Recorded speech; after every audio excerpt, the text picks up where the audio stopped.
지금 보시는 그림은 칭기스칸의 초상화입니다. 관심 있는 분들은 많이 보셨을 겁니다. 명나라 때 아마도 상상해서 그린 그림일 겁니다. 예, 실물을 보고 그린 건 아닐 텐데 그래도 비슷하게 그렸다고들 합니다. 상상으로 실물이 아니라. 여러분은 이 칭기스칸에 대해서 어떻게 알고 있나요? 학교에서 배웠을 때는 굉장히 넓은 영토를 차지한 위대한 지도자 이렇게 배웠던 것 같아요. 저는 심지어 오늘 칭기스칸이에요? 몽골어로 하게 되면은 징기스칸 이거예요. 칭기스칸 노래 아세요? 몰라요. 그거 아니야? 징기스칸. 처음 들어봤어요. 아 진짜요? 이게 몽골에서 나온 몽골 노래가 아니라 아니에요. 독일에서 독일 밴드에서 만든 그렇구나. 노래이고요. 징기스칸이 전 세계를 정복했다 뭐 그런 내용의 노래입니다. 학교에서도 네. 되게 어렸을 때부터 많이 배우겠네요. 아, 그렇죠. 저희는 징기스칸 하면은 중학교부터 고등학교까지 징기스칸의 일대기를 써놓은 몽골 비사라는 그런 책이 있는데 그거를 달달 그냥 외우도록 해요, 시켜요. 그 정도로? 네, 징기스칸 하면은 약간 이렇게 여기 안에서 뭔가 이렇게 끓어오르는 듯한 그런 나는 이 위대한 사람의 후손이다. 너무 자랑스럽고. 네. 근데 크리스티나 씨는 조금 생각이 다르실 수도 있을 것 같아요. 아, 그렇죠. 사실 유럽에서 이미지 조금 달라요. 그냥 그 죽이는 사람 많아가지고 그 조금 무서운 이미지 강해요. 아, 예, 맞습니다. 칭기스칸과 그의 후예들은 그 당시에 고작 10만 명도 안 되는 그러한 기병만 가지고 어마어마한 영토를 정복했고 알렉산드로스의 제국이나 또는 로마 제국보다도 훨씬 더 넓은 그러한 영토를 지배를 했던 사람입니다. 멋있어. 자, 그래서 칭기스칸과 그의 후예들이 얼마나 많은 땅을 정복했는지 함께 살펴보도록 하겠습니다. 네. 지도를 보나요? 와. 이 지도는 13세기 칭기스칸과 그의 후예들이 차지했던 영토입니다. 유라시아 대륙을 거의 석권을 했다라고 볼 수 있습니다. 어마어마하네요. 10만 명밖에 안 되는데 그걸로 다 했다고요? 쉽게 말하면 요즘 말로 하면은 탱크 10만 대라고 생각하시면 됩니다. 그냥 10만 명이 아니네요. 몽골 제국이 넓은 땅을 정복할 수 있었던 힘의 원천이 무엇일까요? 독수리. 독수리. 독수리 아니에요, 독수리? 헛소리 안 하기로 하셨잖아요. 헛소리요? 헛소리잖아요, 지금. 지금으로 따지면 드론을 쓰는 건데 독수리 키워가지고 했다고요? 내가 뭐 연구했어? 그냥 또 아무나 얘기해보려서 얘기하는 거니. 누군가 옆에서 이렇게 해줘야죠, 자제를. 네. 아니, 그러니까 독수리도 있지 않을까라는 상상을 할 수 있잖아요, 저는. 예, 독수리는 주로 이제 매인데 독수리도 사실은 몽골인들에게 아주 중요한 그러한 동물입니다. 맞았네요. 독수리 유일하게 다룰 수 있는 민족이었다니까. 그렇다면 칭기스칸이 세계를 지배하고자 했던 가장 큰 이유,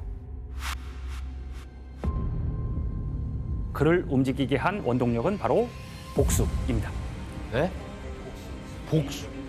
개인적인 복수와 가족을 괴롭힌 사람들에 대한 복수. 이것이 확대가 되면서 유라시아 대륙 전체를 정복하게 된 첫 번째 단추입니다. 그렇다면 위대한 정복자 칭기스칸의 남달랐던 출생과 성장 과정부터 살펴보겠습니다.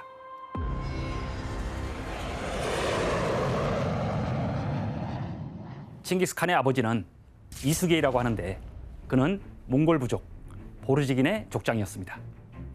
그런데 칭기스칸의 아버지 이수게이가 여기 메르키트 부족장의 여자를 약탈해 옵니다. 그 약탈해 온 여자가 바로 후엘룬, 칭기스칸의 어머니인 것이죠. 자, 이렇게 아내를 빼앗아 왔는데 이것이 그 당시에 몽골 초원에서는 조금 흔한 그러한 약탈원의 풍습이 있었습니다. 사자도 그러잖아요, 사자도. 사자랑 똑같은 방법이네. 그래서 그 둘 사이에 아이가 생기는데 그 아이가 바로 훗날의 칭기스칸이었습니다. 칭기스칸은 태몽부터 엄청났다고 합니다. 칭기스칸 어머니가 게르 안에 있을 때 천장으로 새어들어온 빛이 그녀의 배로 쏟아졌다고 합니다. 그러면서 이런 소리가 들렸다고 합니다.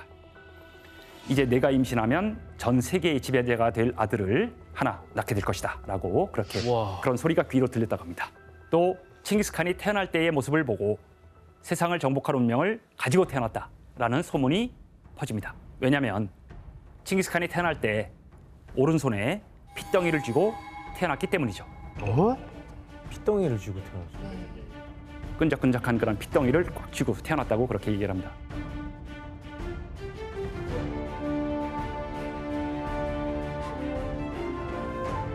몽골에서는 현재도 아기들이 태어날 때 손에 이제 핏덩이가 이렇게 좀 묻어 있거나 쥐고 태어나면은 되게 이제 전사가 태어났다 오, 이런 약간 그런 좋은 의미구나. 징조의 뜻을 갖고 있다고 합니다. 어. 네.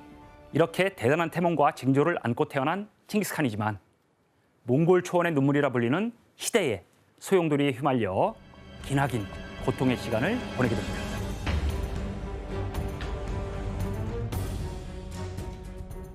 당시에는 다양한 유목민이 존재하는 사이였습니다.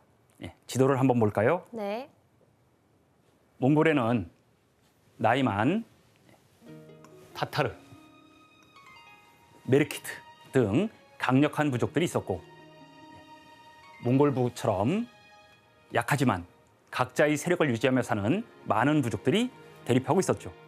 그래서 유목민들은 살아남기 위해서 격렬한 싸움과 서로 약탈을 해야만 했습니다. 교수님, 그럼 저렇게 부족들이 많은데 저 중에서 칭기즈칸은 어떤 부족이었어요?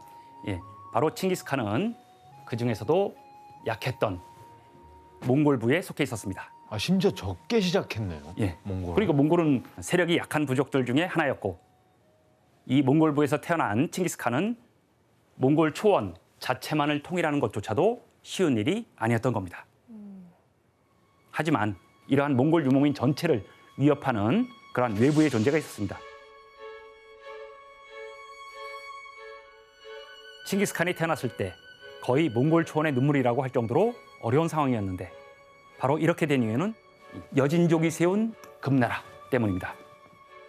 금나라는 당시 동북아시아의 정치, 경제, 문화의 중심지였고 자원이 풍부해서 잘 사는 나라였거든요. 하지만 금나라를 세운 여진족들은 치열한 야생 속에서 점점 강력해지는 몽골 유목민 집단을 보고 위협을 느낍니다. 그래서 무자비한 방법으로 몽골 유목민들을 압박하기 시작하죠. 그래서 금나라는 이 타타르를 앞잡이로 내세웁니다. 네가 몽골 초원을 통제해. 대신 우리가 너에게 그만큼 대가를 줄게. 그래서 타타르부가 몽골 초원을 감시하게 만듭니다. 그래서 어떻게 했냐면 이 금나라는 몽골 유목민족을 분열시키기 위해서 또는 힘을 없애기 위해서 정말 엄청난 계획을 실행합니다. 말들을 못하고 다니게 한 거 아니에요? 자기네들 허가증 없는 말은 못하게? 자, 힌트는 싸우려면 누가 필요할까요? 아, 전사들이 필요하죠. 그렇죠? 예, 전사를 없애는 거죠. 예, 맞습니다. 정답입니다. 예, 금나라는 타타르를 앞세워 포로를 잡은 후 수레바퀴보다 키 큰 남자는 모두 죽입니다. 몽골 초원의 남자 아이들의 씨를 말려버리는 거죠.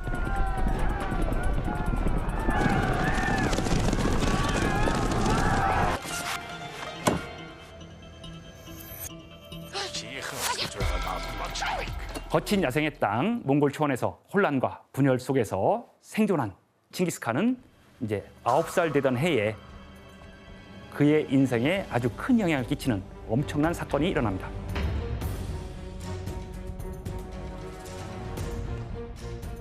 당시 이제 몽골부가 주변으로부터의 견제를 받으면서 연합 세력을 얻기 위해서 가장 필요한 것이 무엇이냐면은 바로 결혼 동맹이었던 거예요. 그래서 콩기라트라고 불리는 부족으로 미래의 아내가 될 사람을 찾으러 갑니다. Би чамайг сонгож явлаа. Би зөвшөөрч байна. 그리고 나서 동시에 자기의 후원 세력을 얻게 됩니다. 그래서 몽골의 풍습에 따라 칭기스칸의 아버지는 칭기스칸을 사돈집에 머물게 하고 집으로 돌아가는 길에 적을 만나게 됩니다. 아, 타타르구나. 타타르부를 만납니다. 아휴. 그런데 타타르부가 이수게이를 잔치에 초대를 합니다. 뭐 술 한잔하고 음식 좀 먹고 가시라고. манай бэлгээ тогтоо мо. 자, 그런데 이게 초원에서 아무리 적이라고 해도 이러한 초대를 거절하는 것은 초원의 룰, 법칙이 아니었던 것이죠. 거의 예. 싸우자. 아, 진짜요? 네. 아무리 적이라도 초대를 받으면은 그 자리에 그 베푸는 음식이나 그런 거는 먹어줘야 되는 그런 풍습이라고 지금도 해야 되나? 그런 게 몽골 게르나 또는 어떤 집안에 방문했을 때 음식을 맞아요. 대접하면은 최소한 맛을 보는 것이 예의입니다. 맞아요. 맞아요. 그거 독 타면 어떡해? 예를 들어 독살이라고 하면 술에 독을 타는 경우가 많잖아요. 그래서 여기에 은반지를 껴서 이거를 해서 만약에 반지가 색깔이 변하면은 아 이거는 독술이다 해서 바로 이제 안 먹는 그런. 맞아요. 이런 거 네. 있어가지고 예전에 옛날 계란찜 먹을 때 숟갈 변해가지고 엄마 보고 독 탔냐고. 형이요? 네. 그랬던 적 많아요. 아 네네. 타타르족은 몰래 술에다가 아유. 독을 넣었고 집으로 가는 도중에 몸이 불편해지면서 결국 집에 가서 이제 죽게 됩니다.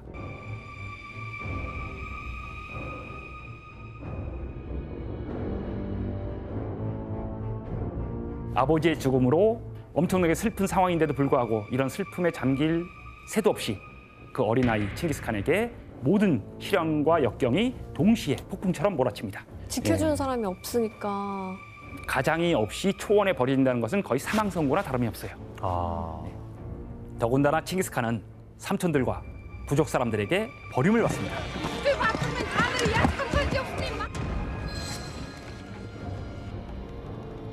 모든 것을 빼앗긴 칭기스칸은 포로 생활까지 하며 긴 고난의 시간을 보내게 됩니다. 그런데 이 사람은 포로가 된 상황에서도 살아남기 위해서 끊임없이 기회를 엿봅니다. 몇 달이 지난 후에 칭기스칸에게 탈출의 기회가 생깁니다. 탈출을 하자마자 그의 안에 브루테가 있는 부족으로 찾아가고 힘을 회복하려 노력합니다. 자, 그런데 이렇게 이제 든든한 뒷배를 얻은 다음에 얼마 되지 않아서 칭기스칸에게 큰 위기가 찾아옵니다. 또 왔어. 네. 어떤 위기냐면은 바로 자기 아내 브루테를 메르키투브가 약탈을 해갑니다.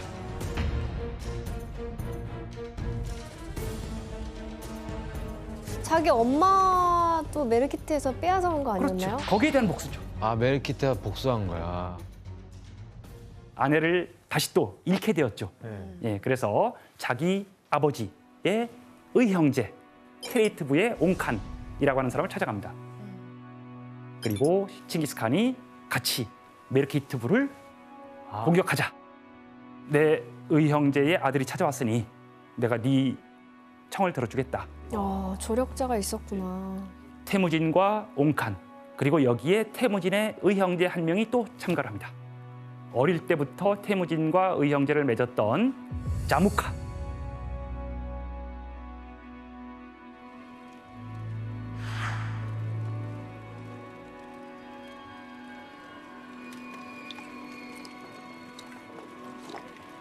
Одоо үйл ах トゥ болцоолоо. Тийм ээ. Бид нэр ах トゥ нар болсон. 몽골에서는 한번 의형제를 맺게 되면은 끝까지 가는 그런 경우가 있고 지금도 가족 그 바로 다음에 친구. 약간 친구를 되게 의미 있게 그런 생각하는 그런 부분이 있죠. 되게 의리를 중시하는구나. 칭기스칸과 자무카의 의형제 맹세를 잘 기억을 해두세요. 네. 예. 자, 이렇게 해서 칭기스칸은 이제 옹칸과 자무카의 도움을 받아서 메르키트부를 공격을 합니다.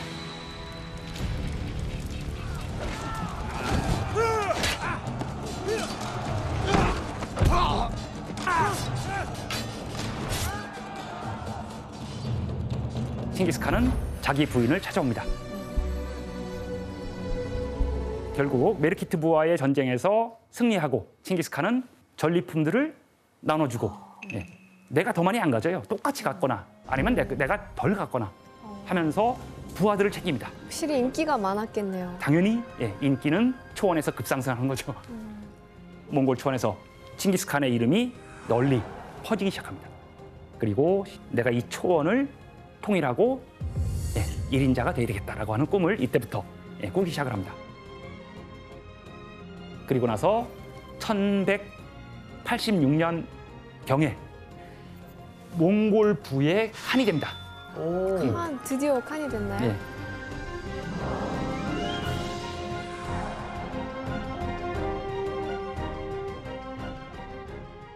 그런데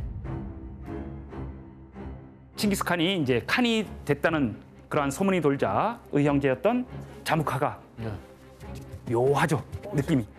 질투하나? 그 의형제가 오래 못 가겠는데요. 예, 많은 이들의 신임을 얻는 그러면서 힘이 강력해지는 칭기스칸과는 달리 자무카가 이끌던 부족에서는 불만을 가진 사람들이 생겨나기 시작합니다.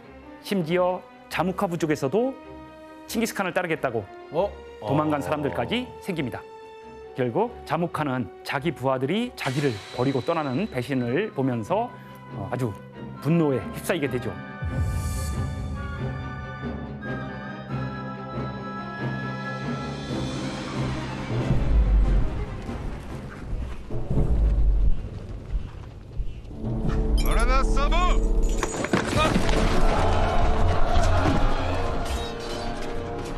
결국 칭기스칸과 자무카 사이에 전쟁이 일어나게 되는데 1차 전쟁에서 자무카가 이깁니다. 이게 또? 예, 자무카가 이겨요. 아니 인재도 없는데 어떻게 이겼지? 자무카의 군대가 기본적으로 많았구나. 전사가 많고 게다가 아직은 자무카가 훨씬 더 경험이 많은 거예요. 그러면 이 자무카와의 전투에서 졌는데 그 후에 칭기스칸이 어떻게 되나요? 이 전투에서 칭기스칸은 지게 되지만 그러나 큰 타격을 입지는 않습니다. 자무카가 이겼죠. 네. 이겼는데도 사람들이 계속 칭기스칸한테 가요. 그러니까 이거는 이긴 게 아니죠. 예, 얼마나 확연하겠어요. 그래서 지난번에 도망갔던 자기 부족원들을 이번 전쟁에서 이겨서 포로로 잡았죠. 그런데 이 사람들을 끔찍하게 죽여요? 죽입니다. 배신한 이들을 소태 삶아 주겠어요. 삶아 주겠어요. 와.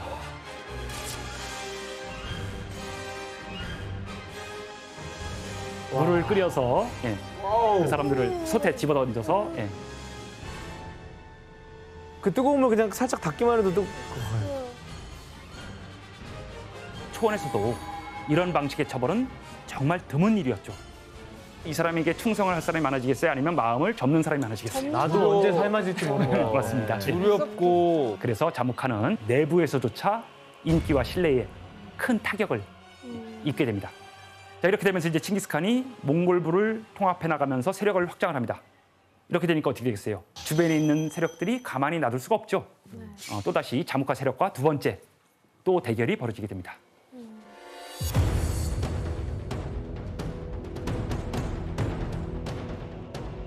전장 선택의 우선권이 칭기스칸에게 있었는데 이 사람이 유리한 곳이 아닌 불리한 곳을 선택을 해요. 뭐 선택권이라는 게 뭐예요? 전쟁 선택권이라는 게? 전쟁을 하게 되면은 약자에게 선택권을 줍니다. 너 여기서 싸울래? 여기서 싸울래? 전쟁터를 네가 정해? 예, 이런 그렇죠. 거예요? 예. 전쟁을 하려면 여러분들 어디를 선택하시겠어요? 맨 꼭대기죠. 그런데 칭기스칸이 전장 선택권을 여기다 씁니다. 야, 저기는 완전 화살바지인데.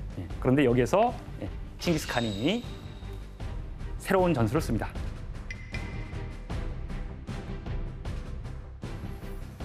이 산을 불태우나? 아니요, 사방을 다 막아버립니다. 포위를 해버려요. 먹을 것도 없고 무기도 떨어지면은 고립이죠. 지구전으로 공급이 가면서 안 되는구나.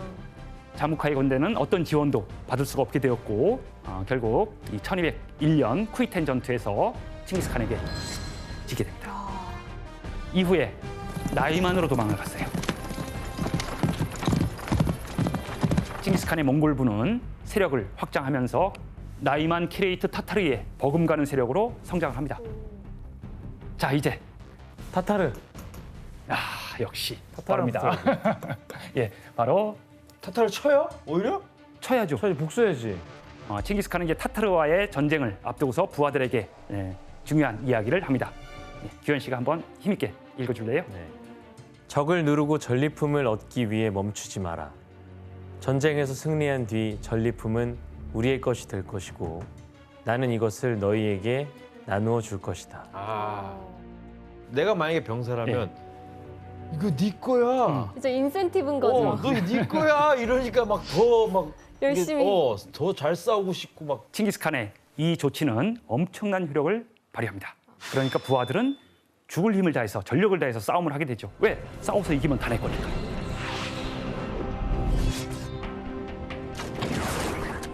결국 1202년 타타르와의 전쟁에서 몽골부가 승리를 거둡니다. 그리고 자무카와의 결투에 타타르를 물리친 칭기스칸이 키리트마저도 복속을 시킵니다.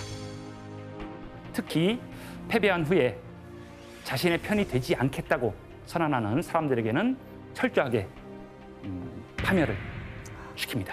네.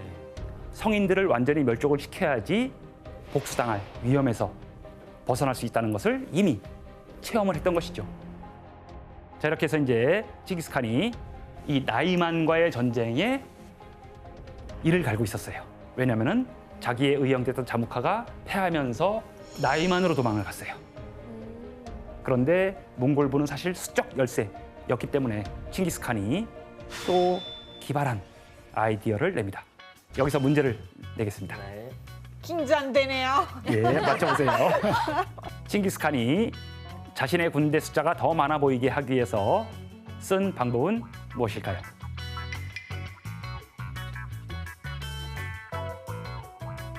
아, 난 너무 쉬울 것 같은데 이거. 해보세요. 정답 허수아비 아니야 허수아비?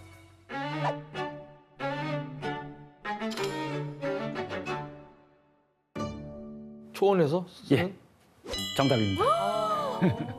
참 똑똑하네요. 아니 너무 뻔해 보여가지고. 다들 지금 몰라서 얘기 안 하는 줄 알아요, 정답을? 아 그랬어요? 재밌게 하려고 그러는 거잖아요. 한 번도 그런 적 없었잖아요. 아니야, 저. 칭기스칸의 군대가 10배 이상 적었어요. 그래서 결국 예비마에다가 허수아비를 안치고 심지어는 말꼬리에 나뭇가지 같은 것을 묶어서 막 뛰어다니게 만듭니다. 그래서 더 많은 군사가 있는 것처럼 그렇게 상대방을 현혹시키는 거죠.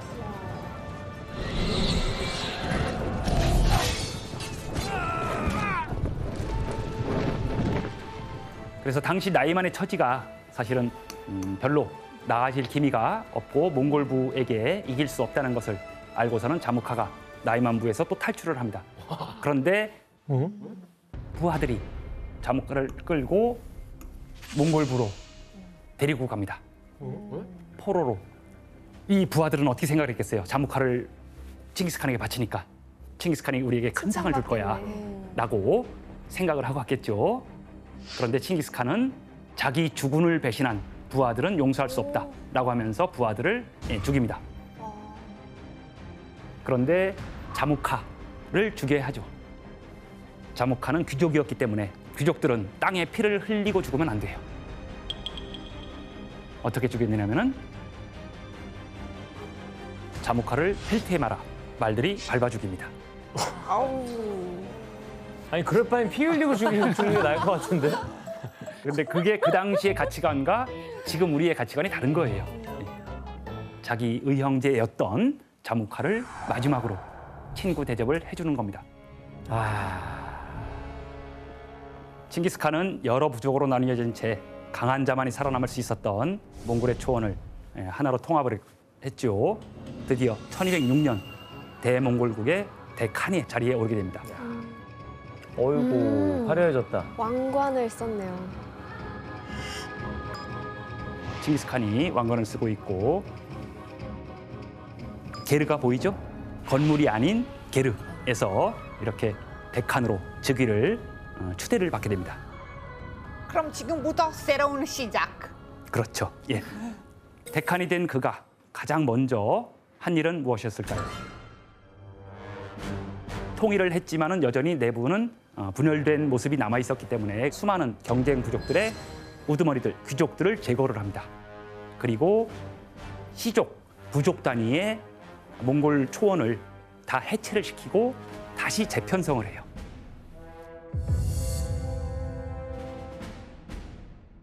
그래서 제일 먼저 15살부터 65세, 70세까지 현역입니다.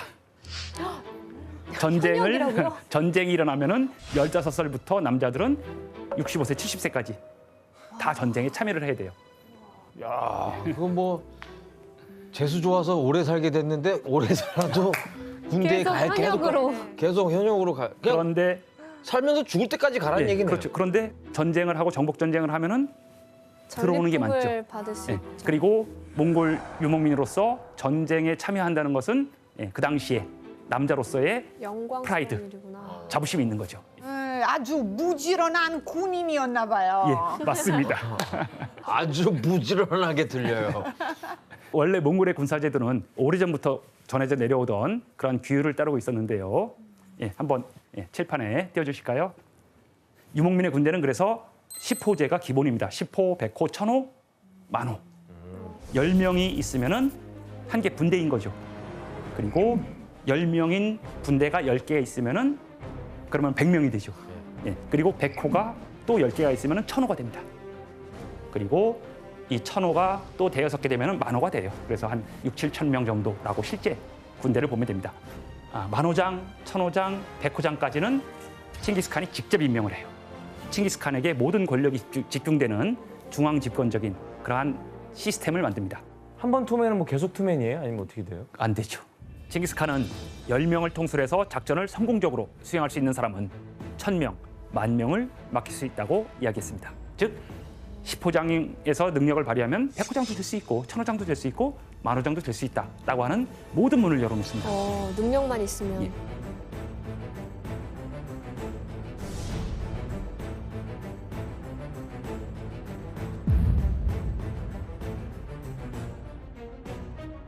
우리가 볼 때는 비록 조금 단순해 보이지만 강력하고 무자비한 예케자삭이라고 하는 법을 만들어서 민심과 군대를 장악을 합니다. 한번 살펴볼까요? 퀴즈예요? 이게 법률인가요? 법률. 예, 법률 중에 몇 조항입니다.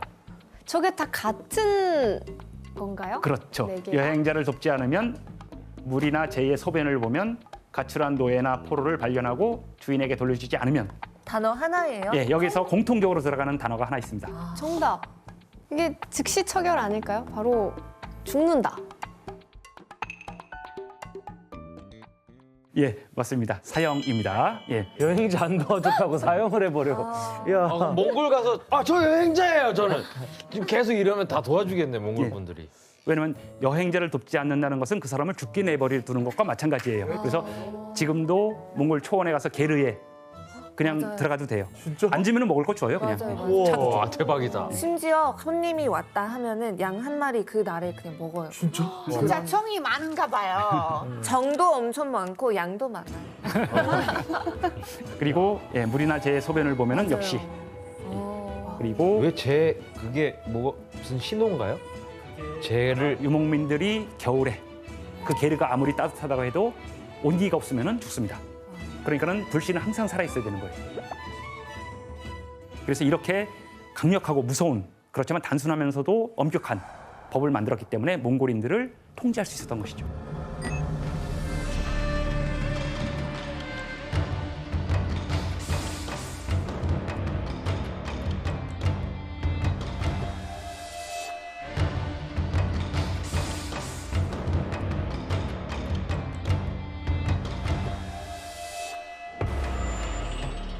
칭기스칸은 분열된 유목민을 몽골 제국으로 통합한 다음 정복 전쟁에 나섭니다.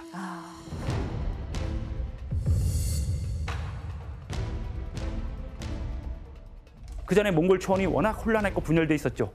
그러면 어떻게 돼요? 사람도 많이 죽었고 가축도 부족해지고 먹을 것도 부족해지고 많이 부족했죠.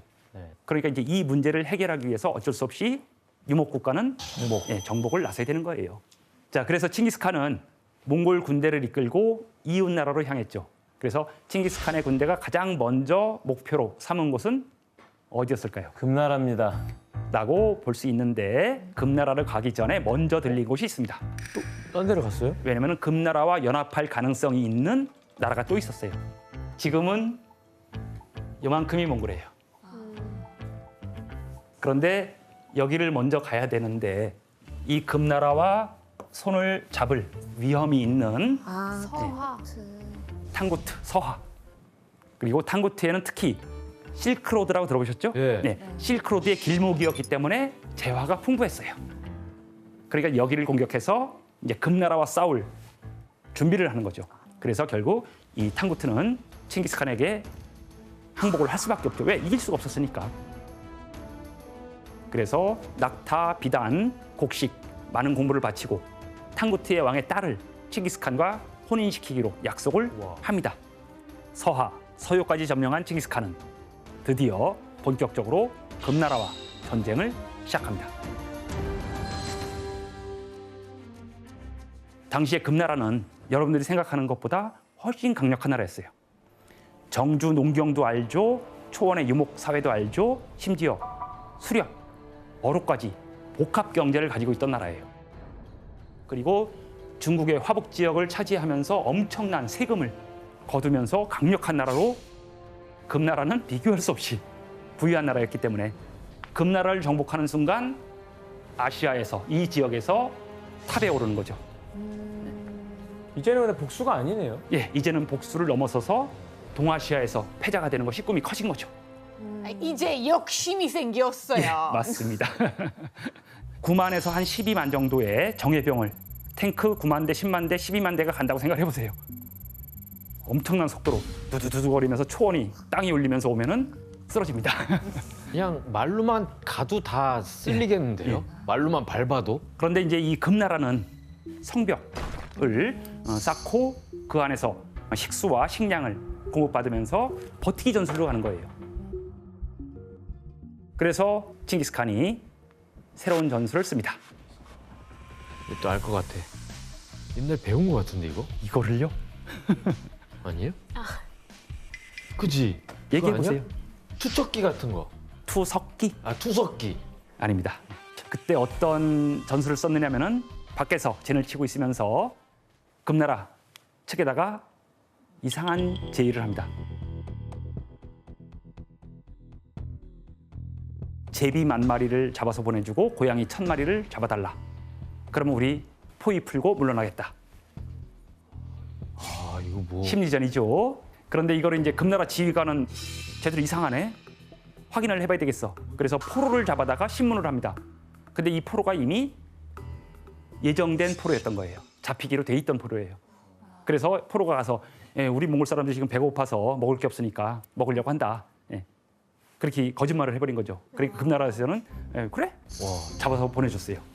제비와 고양이로 뭘 하려고 그랬지? 칭기스칸은 적에게서 받은 고양이와 제비로 금나라의 성벽을 무너뜨렸다. 그가 금나라를 무너뜨린 방법은 무엇일까요? 아니 난 감이 안 오는데. 정답. 예, 지원 씨. 제비와 고양이를 훈련을 시킵니다. 예, 그래서 고양이가 제비를 타고 성벽을 날아가는 거예요.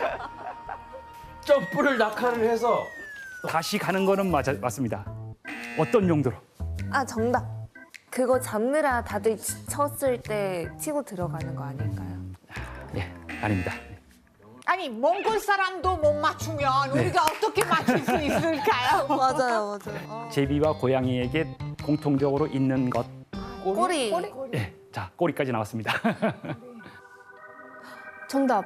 꼬리에 불 같은 걸 붙여가지고 보내요.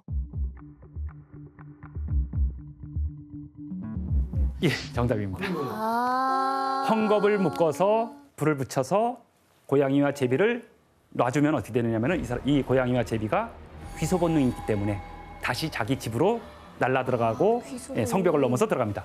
그럼 어떻게 되겠어요? 금나라 성 안에 있는 불바다가 되겠구나. 불바다가 되는 거죠. 아니 그걸 어떻게 알았대? 그러니까 그 동물의 습성을 이용했네요. 귀소 근데 본능을. 가는 동안 안 타고 그냥 계속 예, 유지가 그 정도로 이제 기름을 바르거나 해서 오랫동안 불이 붙어 있을 수 있게 이게 이제 뭐 역사적 기록이 나오는 거니까. 몽골군은 제비와 고양이의 습성을 이용해 금나라 성안을 불바다로 만든 다음 높은 성벽을 뚫고 금나라의 항복을 받아냅니다.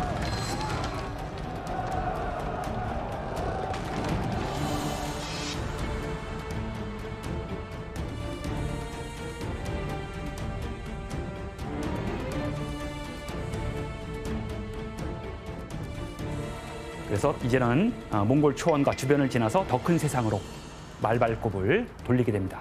엄청난 전투가 벌어지는 두 번째 여행지로 떠나보도록 하겠습니다. 교수님 지금 칭기스칸 얘기를 계속 하다가 갑자기 우즈베키스탄은 왜 온 건지 좀 궁금하거든요. 바로 이 우즈베키스탄의 한 곳이 칭기스칸과 그의 후손들이 몽골을 넘어서 그다음에 서아시아를 넘어서 유럽까지 진출할 수 있게 되는 장소가 바로 이 우즈베키스탄에 있습니다. 그래서 칭기스칸은 어떻게 이제 몽골 제국을 넘어서서 더 큰 세계를 정복할 수 있었는지 지금부터 그 이야기를 다시 한꺼풀 더 들어가 보도록 하겠습니다.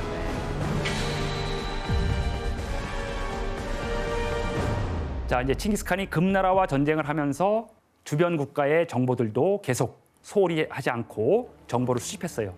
금나라가 문화적, 경제적으로 강대국이었다면은 군사적으로 몽골과 비슷하게 성장하는 또 한 나라가 이 우즈베키스탄에 탄생을 한 거예요. 바로 호레즘 왕국이라고 부릅니다. 호레즘. 호레즘?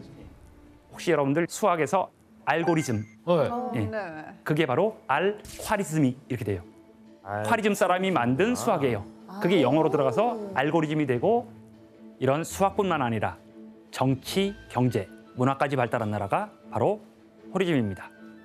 그럼 영어로 들어가요. 거기서 나온 거구나. 호레즘 사람들이 대부분 무슬림들이에요. 이슬람을 믿는 사람들이. 옛날에 아마 여러분들이 생목인이라고 배웠을 거예요. 생목인. 그래서 잘못 배울 때는 눈에 색깔 있는 사람이라고 배웠는데 원래는 다양한 사람이란 뜻이에요, 그냥. 특히 수공업에 능하고 또 장사에 능해요. 그래서 먼 거리를 이동하면서 실크로드 교역을 담당을 했던 사람들이죠. 동서양이 만나는 교차로에 딱 위치하고 있거든요. 실크로드의 길목에 있는 거죠. 그래서 동서 실크로드, 남북 실크로드가 교차하는 곳입니다. 그래서 호레즘이 아랄의 카스피해 밑으로 해서 페르시아만 입구까지 해서 광대한 영토를 차지한 군사 대국이었죠. 이게 어느 정도냐면 오늘날의 이란, 아프가니스탄, 우즈베키스탄 등에 걸친 엄청난 영토가 모두 호레즘이 통치하던 땅이라는 겁니다. 그 당시에는 칭기스칸이 탕구트 점령했죠. 금나라 정복했죠. 그다음에 서요는 그 이전에 이미 몽골에게 자발적으로 복속했어요. 예. 왜냐면은 알거든요. 뭐 싸워봐야. 유목민들이 통합되면은 우리가 목표라는 걸 알아요. 그러니까 밟히기 전에 먼저 우리가 너희들에게 세금을 바치겠다. 그러나 우리를 보호해달라. 그럼 저 호레즘을 정복하면 이제 유럽으로 갈 수 있는 거네요? 그렇죠. 발판이 되는 거죠, 여기가. 칭기스칸은 이제 정복뿐만 아니라 실크로드 교역에도 관심을 가지기 시작해요. 그래서 칭기스칸은 교역하자라면서 사신단을 보냅니다. 호레즘 군주에게 내 이야기를 전해라. 나는 호레즘과 싸움을 원치 않는다. 그리고 전리품을 양도해줄 준비도 되어 있다. 그리고 군사들에게까지도 또는 상인들에게도 호레즘에게 적대적인 행동을 절대 하지 말라. 평화롭게 교역하면서 필요한 것들을 서로 주고받자라고 보냈죠. 와. 그런데 사실 그건 표면적입니다. 아, 실제로는 숨은 뜻이 있었죠. 호레즘 왕국의 군사력이 강력하다는 정보를 입수한 칭기스칸이 싸움을 피하고 사신단을 통해 교역 정보만 가져가려던 속셈이었죠. 그런데 여기에서 이 호레즘의 무하마드 샤 왕도 칭기스칸의 그 속뜻을 간파한 거예요. 그래서 어떻게 했느냐면은 사절단을 몰살을 시킵니다. 와. 사절단을 몰살을 시킵니다. 와. 가지고 온 선물을 다 몰수를 해버려요. 한번 해보자 이거죠. 네, 그렇죠. 왜냐면 여기도 군사 대국인데 네. 몽골의 사신을 죽인 것은 사실은 전쟁 선포예요. 그러니까는 몽골에서 다시 한번 네가 잘못했다고 한 번만 하면은 내가 군대를 일으키지 않을게. 그런데 그 사신단을 또 죽입니다. 예.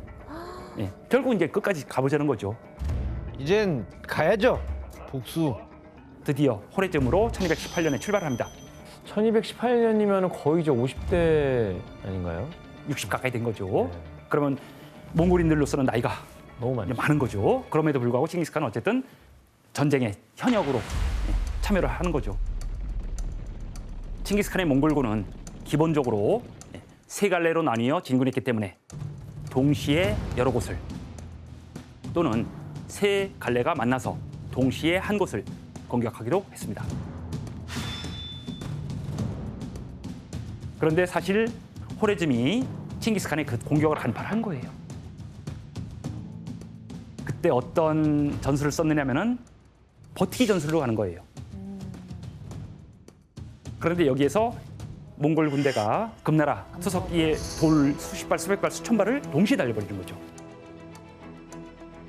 그리고 선전, 홍보, 심리전을 이용을 해서 누구라도 항복을 하면은 그의 처자식과 집안 사람들을 살려줄 것이다.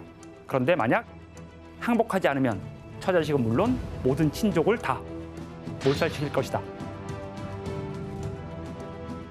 공포심을 불어넣는 거예요. 그래서 그냥 아예 싸울 의지가 없게끔 만드는 거죠. 호레즘의 많은 지역들은 칭기스칸에게 자발적으로 복속하는 곳도 많이 생깁니다. 왜냐면 살아야 되니까. 항복한 지역은 약속대로 목숨을 살려주지만 반대로 항복하지 않은 도시에서는 초토화시켜버려요. 지금의 투르크메니스탄 지역 메르브, 아프가니스탄 지역 헤라트, 이란 지역의 니샤프루 등의 도시에서는 엄청난 사람들을 학살합니다. 특히 니샤프루 지역에서는 칭기스칸의 사위가 먼저 공격에 나섰거든요. 그런데 도시의 외곽에서 싸우다가 목숨을 잃게 됩니다. 이에 분노한 칭기스칸의 아들 톨루이가 도시를 급습해서 함락시키고 그 도시에서 살아 숨쉬는 모든 것들을 학살해버립니다. 모두 불태우고 시민들은 물론이고 개와 고양이까지 모조리 죽였다고 합니다. 사실은 이슬람 측의 역사 기록에는 100만 명 단위로 죽였다고 기록이 나옵니다. 그리고 칭기스칸은 호레즘에 보낸 자신의 사신들을 처형했던 인물 이날축에게도 아주 호된 복수를 합니다. 바로 눈과 귀에 뜨겁게 녹인 은을 부어 죽이는 벌을 내리게 됩니다.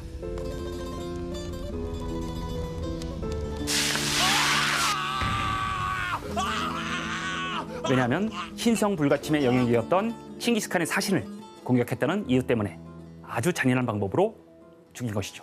너무 무섭다. 그리고 칭기스칸이 쳐들어갔을 때 호레즘의 왕이었던 술탄 무함마드 샤는 칭기스칸과 몽골군의 기세에 눌려 이미 도망가 버렸습니다.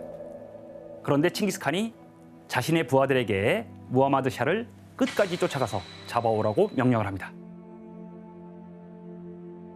결국 칭기스칸의 부하 장군들이 무함마드 샤를 잡기 위해 3,000km 이상 추격을 합니다.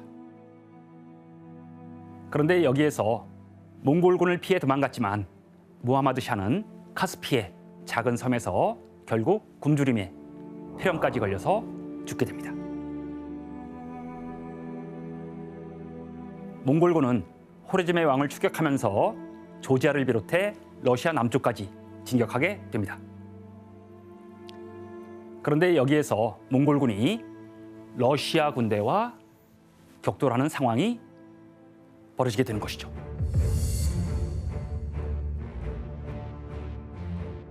러시아 연합군은 5만에서 8만이었지만 당시 몽골 군대는 2만 명이 채 안 되는 그런 군대가 온 상황이었죠.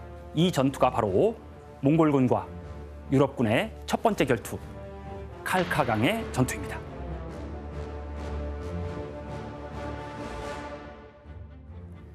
호레즘의 왕인 무함마드 샤를 잡기 위해 몽골군은 남러시아 초원 정찰을 나서게 됩니다. 단순히 정찰과 현지에 대한 정보 수집을 하러 간 것이었죠. 그런데 몽골군의 출현에 러시아가 깜짝 놀란 거예요. 혹시 자신들을 공격하는 건 아닐까라고 오해를 하고 연합군을 모아서 칼카강 부근에서 먼저 몽골군을 공격하게 됩니다. 그런데 몽골군은 이미 전쟁에 특화돼 온 사람들이죠. 그래서 적은 숫자의 군대이긴 하지만은 러시아 연합군을 가뿐하게 무찔러 버립니다.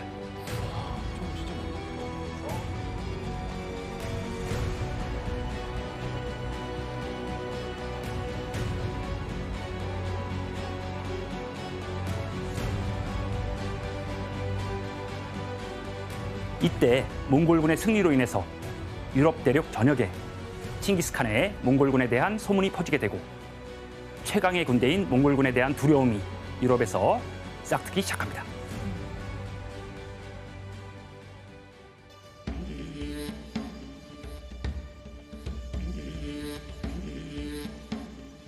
몽골군이 패배를 모르는 전쟁에는 귀신, 귀재라고 할 수 있는 칭기스칸의 병법이 있습니다.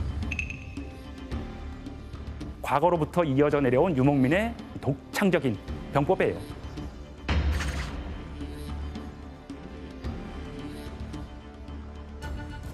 이 몽골 군대는 오랜 시간 동안 말에서 생활을 해왔죠. 어릴 때부터. 그리고 활을 앞으로만 쏘는 게 아니라 달리면서 뒤로도 쏠 수 있는 그러한 능력을 가지게 됩니다. 뒤로도. 자, 그림을 한번 보실까요? 진짜 뒤로 쏘네요. 와. 너무 신기하다. 대단하십니다. 와. 말이 없으면 삶이 아니었죠. 초원을 다닐 수가 없잖아요. 그래서 등자가 발명이 돼요. 등자가 있으면은 두 손을 놓고도 말을 잡을 수가 있어요. 와, 근데 그러면은 몽골군은 그냥 활로만 거의 싸운 거예요? 그 몽골군이 싸울 때 이제 말 위에서 활만 쏘는 게 아니라 단검도 있고 그리고 마름쇠라고 있는데요. 4개의 갈고리가 있는 건데요. 이건 어떻게 사용하냐면 달리면서 뿌려요. 그럼 상대방의 말들이 그거를 밟으면서 말은 쓰러뜨리고. 이거는 근데 몽골에서만 사용이 됐던 게 아니라 아예 그때 당시 전쟁 시대에 유럽에서도 많이 사용이 됐다고. 맞아요. 저런 거 아유, 도로에다가 뿌려놓으면 도망가는 자동차들 타이어 터지라고 맞습니다. 아, 그렇죠. 지금은 타이어가 터지지만 그 당시에는 말 발굽에 찍히면은 말이 쓰러지죠. 그래서 후퇴할 때 특히 많이 뿌린다고 합니다. 그리고 또 하나가 뭐냐면은 이 전투에서 가장 중요한 게 뭐냐면 기동력이죠.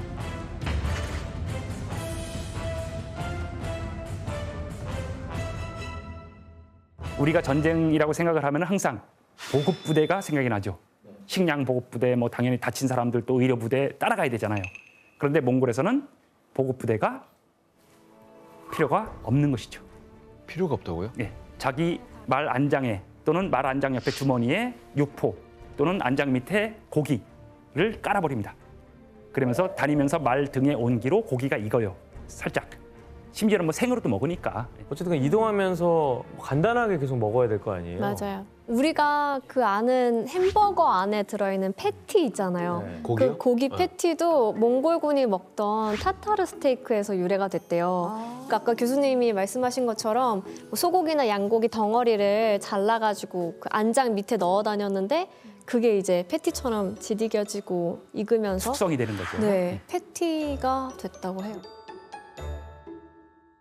그리고 또 몽골군들은 내가 타는 말 이외에도 예비말을 같이 데리고 다닙니다. 한 서너 마리에서 대여섯 마리까지. 말이 그만큼 많나 봐요. 예. 그래서 몽골인들은 단기 승부를 보지 않고 계속 치고 빠집니다. 그리고 말이 지친 기색이 보이면 바로 말에서 내리고 다른 말을 타면 되는 것이고. 그럼 저쪽 말이 달려오다가 지쳐요. 그냥 그때 다시 역습하는 거죠. 말 탄 몽골인 한 명이 예비말까지 포함을 해서 하나의 움직이는 군대인 거죠. 그리고 그들이 전쟁에서 잘 싸울 수 있었던 또 다른 이유는 강력한 법입니다. 군사들이 유대감을 가지고 목숨을 바쳐 싸울 수밖에 없는 법을 만든 것이죠.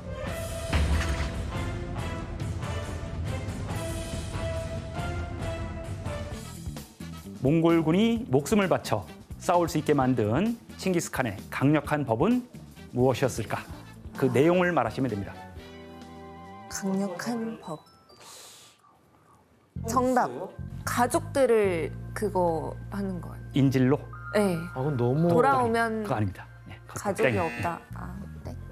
너무 나쁘게 하면 자묵한하고 다를 게 없을 것 같아서. 아까 우리가 10호장, 100호장, 1000호장, 10,000호장 그 제도에 힌트가 딱 숨어 있습니다. 아, 정답. 자, 넌 바로 강등이야. 이거 아니에요? 그거는 땡 아닙니다. 정답. 예. 만약에 전쟁에서 지면은 그 호 전체가 다 같이 처벌을 받아요. 다 같이 죽는다. 정답입니다. 쉽게 말하면은 전쟁에서 누군가가 죽거나 또는 포로가 됐는데 구해오지 않고 나만 살아오게 되면은 너는 사형이야. 그 법이 담긴 내용을 자 규현 씨가 다시 한번 읽어주실래요? 전투 중 한 명이 도망가면 부대원 10명을, 10명이 도망가면 부대원 100명을 처형한다. 전투를 할 때 999명이 모두 쓰러지고 한 사람만 살아왔을 경우 설사 그 자가 승리를 거두고 돌아왔다 할지라도 그는 전우들과 같이 남아있지 못했기 때문에 처형된다. 와, 되게 혹독하다 이거. 무섭다. 계속 그렇게 결속력을 나 혼자 싸우는 게 아니다. 내가 다른 땅에서 죽어도 언젠가는 내 가족 옆으로 돌아갈 수 있다는 희망을 주는 거예요. 그치, 그래야지 이제 사람들이 그렇게 뭐랄까 더 파이팅 있게 싸울 것 같아. 네. 칭기스칸은 적군일지라도 신뢰를 지킨 자에게는 상을 주고 아군일지라도 배신한 사람은 징벌을 합니다. 그리고 모든 군사들을 지휘관과 군사들을 동등하게 대하고 지휘관들조차 병사들을 함부로 할 수 없게 함부로 대할 수 없게 만들어요. 그러니까 그 당시에 이미 몽골 군대는 완전히 열린 그러한 사회, 열린 군대가 된 거죠. 이렇게 강력한 군대로 서방 국가들을 정벌하고 돌아온 칭기스칸에게 꼭 처리해야 할 일이 생깁니다. 지난번에 항복했던 이 탕구트가 호레즘 정복 전쟁에 군사를 안 보냈어요. 아까 항복했잖아요. 네. 그러면 군사를 보내는 게 원칙입니다. 네. 그러니까 칭기스칸이 어떻게 생각했겠어요? 갔다 와서 보자. 그래서 결국 26년에 탕구트 원정을 떠납니다. 또 가요. 1년 쉬고 바로. 이거 가만히 냅뒀더니 안 되겠네 그럼요. 하면서. 그런데 바로 이 탕구트의 반란을 진압하던 칭기스칸에게 엄청난 시련이 닥쳐오게 됩니다. 바로 이 칭기스칸이 서하 반란을 진압하다가 말에서 떨어져서 다칩니다. 말에서 떨어져서 다칩니다. 탕구트 원정에 직접 참전한 칭기스칸이 전투용 말이 부족하다는 이야기를 듣고 직접 야생마포에게 나서게 됩니다. 그런데 놀란 야생말이 칭기스칸에게 돌진하게 되고 이에 칭기스칸이 말에서 떨어지게 됩니다. 그리고 결국 다치면서 그다음에 고열에 시달리고 결국은 자신의 죽음을 이제 직감을 하게 되죠.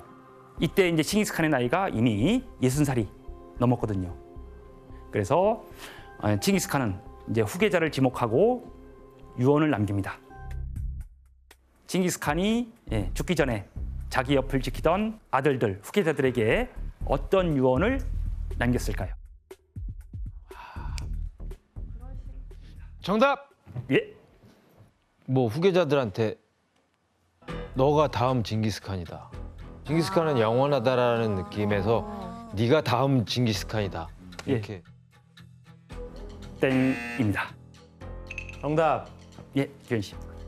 정답. 예, 기현 씨. 내가 죽으면 이제 주변에 이제 나에게 내 위세에 굴복하던 이 다른 나라들이 반란을 일으킬 수 있다. 내 죽음을 알리지 말라. 이순신 장군. 기현 씨가 정답입니다.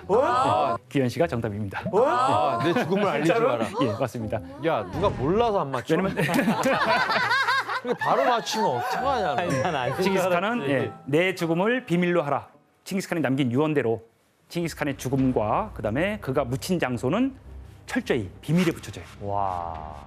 왜 칭기스칸의 무덤을 아무도 모르게 정말 칭기스칸의 무덤을 표식을 안 한 이유.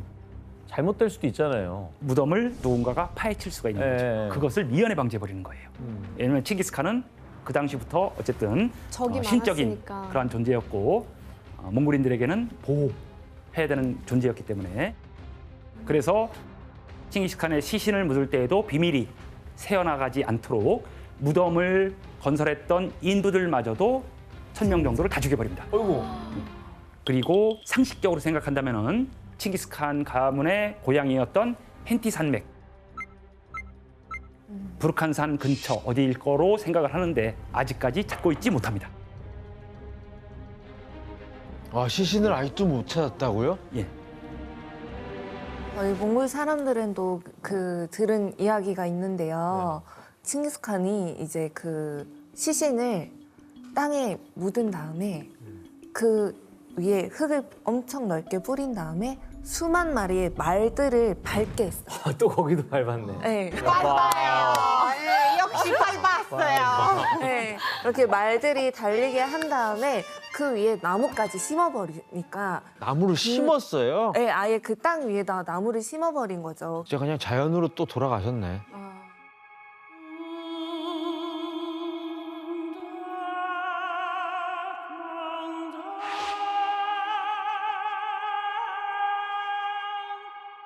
평생 몽골 제국을 위해 싸운 칭기스칸. 그는 자신의 죽음조차 비밀로 하면서 영원히 잠들게 됩니다. 자, 이렇게 이제 칭기스칸이 죽고 칭기스칸의 아들이 4명이 있었는데 그 중에서 3번째 우구데이라고 하는 사람이 2번째 군주가 됩니다. 말과 칼로 그리고 화살로 전 세계를 누빈 칸의 후예들, 그 시작을 칭기스칸이 시작했다면은 이제 아시아를 넘어서 동유럽, 서양까지 제국의 영토를 넓힌 거는 바로 우구데이 때부터 시작을 합니다. 아, 그러면 징기스칸 때가 아니네요. 예. 그래서 세계 정복으로 나아간 것은 사실은 칭기스칸이 아닙니다. 칭기스칸의 자식들이에요. 예. 1229년 우구데이가 대칸이 되면서 동시다발적으로 전쟁을 합니다. 그래서 어떻게 되냐면은 한쪽에서는 고려를 침략하고 한쪽에서는 자기 아들들과 또 조카들을 보내서 러시아, 동유럽, 원정까지 보내요. 아니 그럼 몽골만 너무 피곤한 거 아니에요? 피곤하죠. 근데 그럼에도 불구하고 싸움이 돼? 싸움을 해야지 영토를 유지할 수 있고 그다음에 몽골의 영향력을 키울 수가 있고 최종 목적은 몽골의 상품 교역이 잘 이루어질 수 있도록 만드는 것이 시스템을 만들어 놓는 게 몽골의 목표예요. 와. 그래서 아니, 우구데이 때부터는 이 멀리 있던 서유럽, 유럽도 이제 본격적으로 위협을 느끼기 시작하죠. 바로 이때 온 유럽을 공포에 떨게 한 그러한 전투가 벌어집니다. 바로 그 전투가 뭐냐면은 몽골군과 폴란드를 비롯한 동유럽 연합군이 맞붙은 리그니츠 전투입니다. 당시 우구데이는 자기 아들 구육과 자기 장조카였던 바투를 총사령관으로 이 동유럽 러시아 원정을 보냈어요.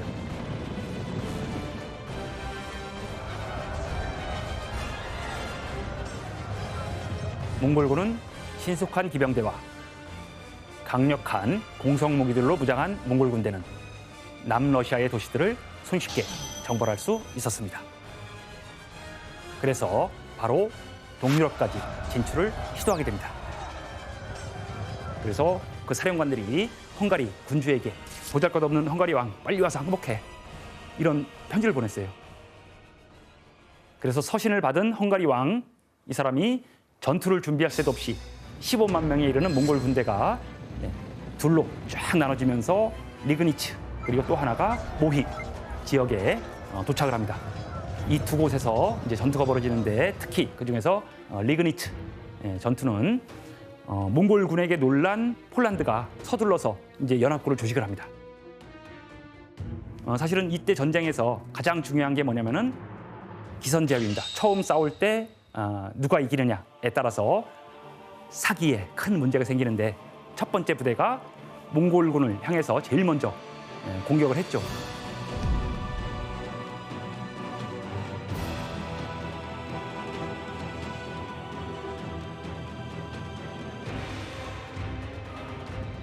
이때 이제 몽골 군대 기병들이 막 말에서 떨어지고 죽고 그러자 유럽 군사들이 더 저돌적으로 공격을 하면서 결국 몽골 군대는 꽁문을 빼면서 도망가는 거죠.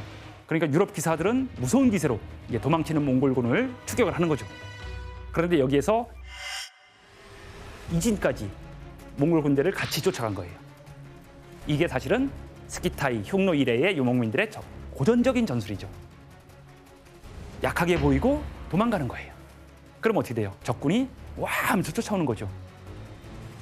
적을 속인 다음에 이제는 도망가면서 뒤를 돌아서 아까 봤던 파르티안 샷을 뒤돌려 쏘기를 합니다. 이때 몽골 군대는 그 화살 촉에다가 독까지 발라서 비처럼 화살 수십 발, 수백 발, 수천 발을 동시에 날려버리는 거죠. 이렇게 되니까 어떻게 되겠어요? 쫓아오던 헝가리와 폴란드 연합군들이 다 쓰러지는 거죠. 그 당시에 이러한 연합군과 몽골 군대의 전투 장면이 있는 그림을 잠깐 보실까요? 여기에 보시면은 문장이 있는 방패를 들고 있는 쪽이 헝가리 폴란드 연합군입니다. 그리고 왼쪽에 몽골 군대가 지금 화살을 쏘고 있죠.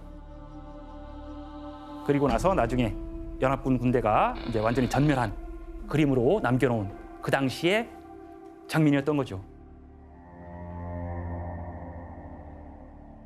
이렇게 이제 전쟁에서 결국 이제 몽골 군대가 승리를 거두게 되고 그리고 그때 유럽 연합군, 헝가리 폴란드 연합군의 지휘관의 목을 잘라서 창에 꽂아 들고 행진을 했습니다.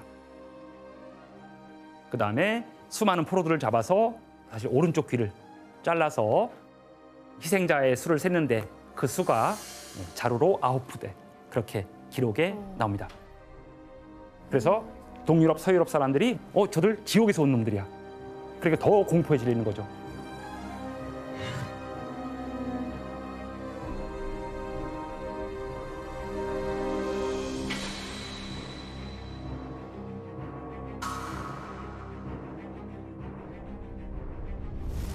그런데 이때 아주 이상한 일이 벌어지게 됩니다. 갑자기 몽골 군대가 철수하기 시작합니다. 계속된 승리를 이어가던 몽골군은 오늘날 오스트리아 빈 지역까지 갔다가 돌연 모든 전투를 접고 퇴각하기 시작합니다. 왜 그랬을까요? 예. 왜냐하면은 바로 1241년 12월에 두 번째 칸, 대칸인 우구데이가 사망합니다. 오, 빨리 돌아가셨네. 자기 아버지는 거의 60세 중반이 돼서 죽었는데 이 사람은 40대 초반에 죽게 됩니다. 그게 이제 거의 다 과음이라고 보시면 돼요. 자, 어쨌든 이렇게 해서 우구데이가 죽은 이후에 그 아들인 구육이 칸이 되고 그다음에 칭기스칸의 막내 아들 톨루이의 아들이 대칸이 됩니다. 그리고 1260년에 쿠빌라이, 그 동생인 쿠빌라이가 몽골 제국의 5번째 대칸으로 즉위를 합니다. 그래서 우리는 그 사람을 원세조라고 배웠던 그 사람이 바로 쿠빌라이 세칭칸입니다.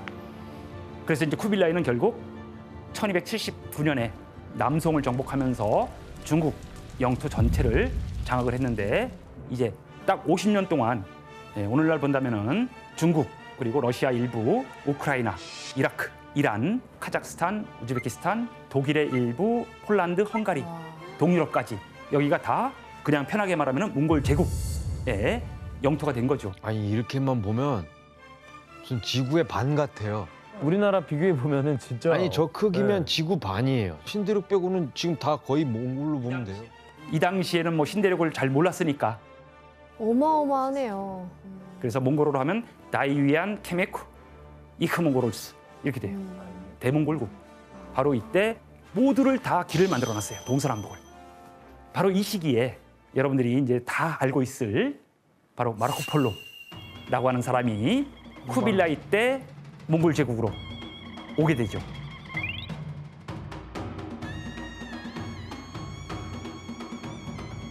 (17년) 동안 쿠빌라이 칸과 몽골 제국 그리고 중국을 기록을 남기죠.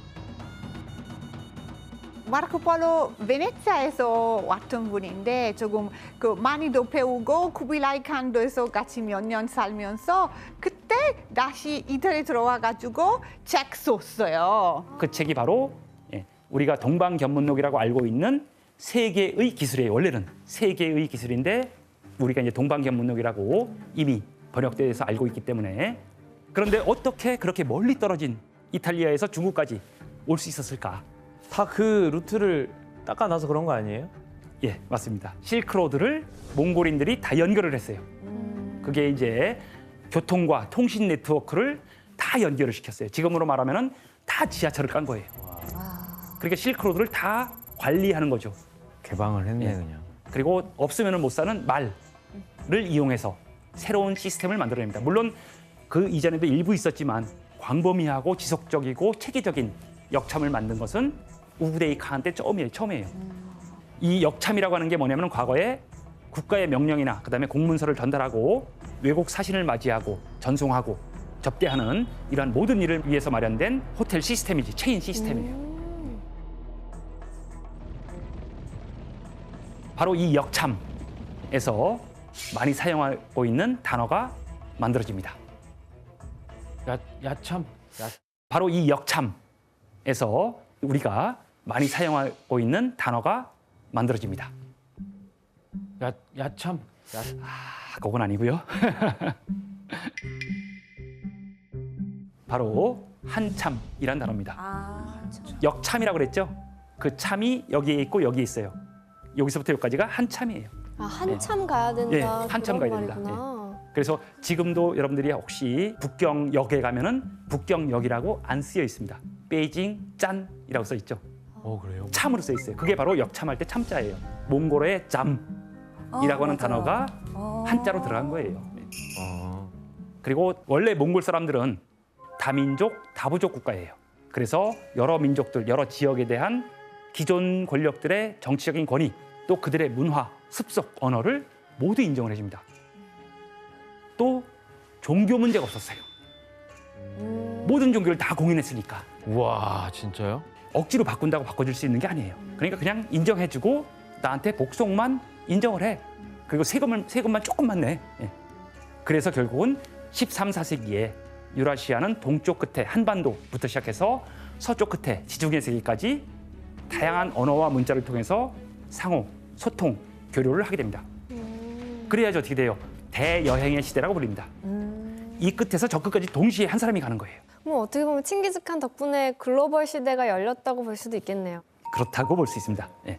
그래서 지금까지 이제 우리는 칭기스칸을 야만적인 정복자 그리고 피해 군주라고만 알고 있었는데 사실 그는 굉장히 합리적이고 그다음에 민주적인 정치를 추구했던 사람이었죠. 그리고 실제로 그랬고 적들에게는 공포의 대상이었지만 나중에 세계사에 끼친 영향은 긍정적인 면도 있고 부정적인 면도 있다. 우리가 그래서 조금 더 객관적으로 역사를 또 인물을 평가하면 좋겠다라고 하는 것이 오늘 강의의 요점입니다.